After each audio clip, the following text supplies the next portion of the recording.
নাগরিক দুর্ভোগ নিয়ে আলোচনা করতে রংপুর থেকে যুক্ত হচ্ছেন সহকর্মী নাজমুল ইসলাম নিশাত। তার সঙ্গে আলোচনায় যুক্ত হচ্ছেন রংপুর মহানগর নাগরিক কমিটির আহ্বায়ক অ্যাডভোকেট পলাশ কান্তি নাগ। সরাসরি যাচ্ছি নিশাতের কাছে। নিশাত, মূলত অন্তর্বর্তী সরকার গঠনের পর বিভিন্ন সিটি কর্পোরেশন এবং পৌরসভাগুলো থেকে মেয়র এবং কাউন্সিলরদের অপসারণের পরে যে এসব প্রতিষ্ঠান থেকে নাগরিকদের যে ধরনের সেবা পাওয়ার কথা সেই সেবা পেতে চরম ভোগান্তিতে পড়ছেন, বিশেষ করে জন্ম মৃত্যু সনদ, ওয়ারিশান, এবং দীর্ঘ সময় কেন এই সংকট উত্তরণ করা সম্ভব হচ্ছে না এই বিষয়ে আমরা আজকে আলোচনা করব। আমার সাথে অতিথি হিসেবে রয়েছেন অ্যাডভোকেট পলাশ কান্তি নাগ। আমরা একটু সরাসরি তার কাছে যেতে চাই। আমরা দেখছি যে যারা এই সিটি কর্পোরেশন পৌরসভায় ওয়ারিশান জন্মসনদ নিতে আসছেন, আমরা দেখছি যে বিভিন্ন দপ্তর তাদেরকে ঘুরতে হচ্ছে এবং কে কোন দপ্তরের দায়িত্বে সেটি হলো সাধারণ মানুষ জানে না, ফলে ভোগান্তি বাড়ছে। এবং দীর্ঘ সময় আসলে কেন এটি নিরসন করা সম্ভব হলো না বলে আপনি মনে করেন? জুলাই অভ্যুত্থানের পরে প্রথম ধাপে 12টি সিটি কর্পোরেশনের মেয়রদের এবং পরবর্তী পর্যায়ে দেশের 323টি পৌরসভার মেয়র এবং কাউন্সিলরদের অপসারণ করে এখানে সরকারের বিভিন্ন আমলাদেরকে এই দায়িত্ব দেওয়া হয়েছে।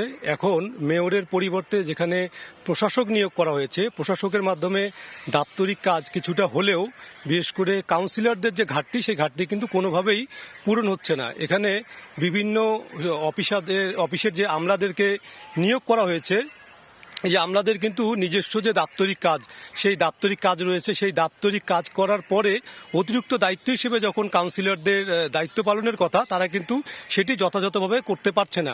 আমরা দেখছি যে এখানে বিশেষ করে জমি কেনাবেচা, স্কুল কলেজে ভর্তি এবং চাকুরির ক্ষেত্রে জন্ম নিবন্ধন, ওয়ারিশন, নাগরিকত্ব, এই সমস্ত কাগজপত্রের প্রয়োজন হয়। কিন্তু এখানে দেখা যাচ্ছে যে আমলাদেরকে দায়িত্ব দেওয়া হয়েছে, সেই আমলাদের কাছে কিন্তু এখানে যারা সেবা প্রত্যাশী তারা কিন্তু তাদের অফিসে গিয়ে পাচ্ছে না, বা অনেক সময় তাদের অফিসেও খুঁজতে গিয়ে তাদেরকে হিমশিম খেতে হচ্ছে।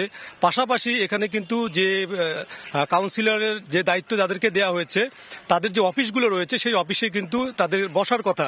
কিন্তু আমরা এই যে সংকট তৈরি হয়েছে, আপনি কি মনে করেন আসলে কি ধরনের উদ্যোগ নেওয়া যেতে পারে এই মুহূর্তে? আসলে এখানে রাষ্ট্রপতি কর্তৃক যে জারিকৃত অধ্যাদেশ, সেখানে বলা রয়েছে যে অন্য কোনো আইনে ভিন্ন কিছু বলা থাকলেও বিশেষ প্রয়োজনে কিংবা জনস্বার্থে এখানে প্রশাসক নিয়োগ হতে পারে এবং প্রশাসককে সহযোগিতা করার জন্য একাধিক কমিটি হবে। তো সেই জায়গায় আসলে এখানে আমলাদেরকে এই দায়িত্বটা না দিয়ে এখানে সাধারণ মানুষদের মধ্যে থেকে, বিশেষ করে শিক্ষক সহ বিভিন্ন শ্রেণী পেশার যারা গ্রহণযোগ্য নাগরিক রয়েছে, তাদেরকে যদি এই জায়গায় নিযুক্ত করা হতো, তাহলে কিন্তু আমরা মনে করি যে আসলে এই সংকট খানিকটা দূর করা যেত। কারণ আপনি দেখবেন যে এখানে যে কাউন্সিলররা ছিল, সেই কাউন্সিলররা কিন্তু শুধুমাত্র জন্ম নিবন্ধন বা ওয়ারিশন সনদের সই স্বাক্ষর করার কাজই ছিল না, তারা কিন্তু স্থানীয় অনেক বিরোধ নিষ্পত্তি, এলাকার বজ্র অপসারণ কিংবা রাস্তাঘাটের উন্নয়ন সহ নানা ধরনের তারা কাজের সাথে কিন্তু সম্পৃক্ত ছিল। যে কাজগুলোতে কিন্তু এখন এই যে কাউন্সিলরদের পরিবর্তে যে সরকারি আমলাদের দায়িত্ব দেওয়া হচ্ছে, তাদেরকে দিয়ে কিন্তু সেই অভাবটি পূরণ হচ্ছে না। সেই জায়গায় আসলে বর্তমানে যে পরিস্থিতি বিরাজ করছে, আপনি জানেন যে জুলাই অভ্যুত্থান হলো, সেই জুলাই অভ্যুত্থানের পরে কিন্তু একটা নতুন রাজনৈতিক বন্দোবস্তের জন্য এবং রাষ্ট্রের যে সকল কাঠামো রয়েছে তার একটা আমূল সংস্কারের জন্য দেশের মানুষ কিন্তু অকুণ্ঠ সমর্থন এই সরকারের প্রতি জানিয়েছে। কিন্তু বর্তমান যে পরিস্থিতি, সেই বর্তমান পরিস্থিতি কিন্তু ঠিক যে জুলাই অভ্যুত্থানের যে আকাঙ্ক্ষা, সেই আকাঙ্ক্ষার বিপরীত। সেই জায়গায় আসলে এখন যে রাষ্ট্রীয় যে আমরা বিভিন্ন প্রতিষ্ঠানের সংস্কারের কথা বলছি, আসলে সেই সংস্কারের আসলে আমরা কিন্তু দৃশ্যত আমরা কিছু দেখছি না। সেই জায়গায় এটা যখন আরো বেশি কালক্ষেপণ হবে, এই কালক্ষেপণের মধ্যে দিয়ে কিন্তু আসলে এখানে একদিকে যেমন নাগরিকরা তাদের সেবা থেকে বঞ্চিত হবে, পাশাপাশি কিন্তু সবকিছু মিলে একটা নৈরাজ্যকর বা একটা অস্থিতিশীল পরিস্থিতির দিকে আমাদের দেশ। আমরা দেখছি যে যারা মূলত এই সেবাগুলো নিতে আসছেন, বিশেষ করে জন্ম সনদ, ওয়ারিশান সনদ, যারা দায়িত্বে রয়েছেন তারা অনেকে ঠিকমতো ছিলেন না, ফলে তারা ওয়ারিশান সনদ ঠিকমতো দিতে পারছেন না। এবং আমরা দেখছি যে তারা দিনের পর দিন ঘুরছেন, এর ফলে তাদের অর্থ এবং সময়ের অপচয় হচ্ছে এবং যারা শ্রমজীবী মানুষ তারা কিন্তু এক ধরনের সংকটে পড়ছেন। এই সংকটটি উত্তরণে খুব দ্রুত ব্যবস্থা নেওয়া উচিত কিনা? এখন আমি যেটা বলছি যে এখানে আপনার এই যে সরকারি আমলা, সেই সরকারি আমলাদেরকে বাদ দিয়ে এখানে সাধারণ নাগরিকদের মধ্যে থেকে যদি এই কাজে দায়িত্ব বন্টন করা হয়, তাহলে খানিকটা সংকট দূর হবে।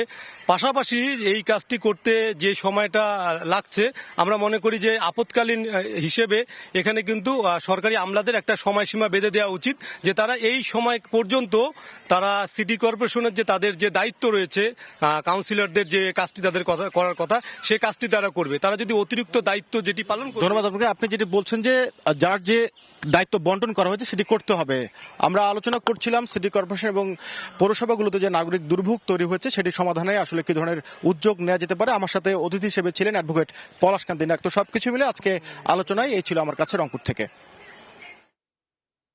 নাগরিক দুর্ভোগ নিয়ে আলোচনা করতে রংপুর থেকে যুক্ত ছিলেন সহকর্মী নাজমুল ইসলাম নিশাত এবং তার সঙ্গে আলোচনায় যুক্ত ছিলেন রংপুর মহানগর নাগরিক কমিটির আহ্বায়ক অ্যাডভোকেট পলাশ কান্তি নাগ।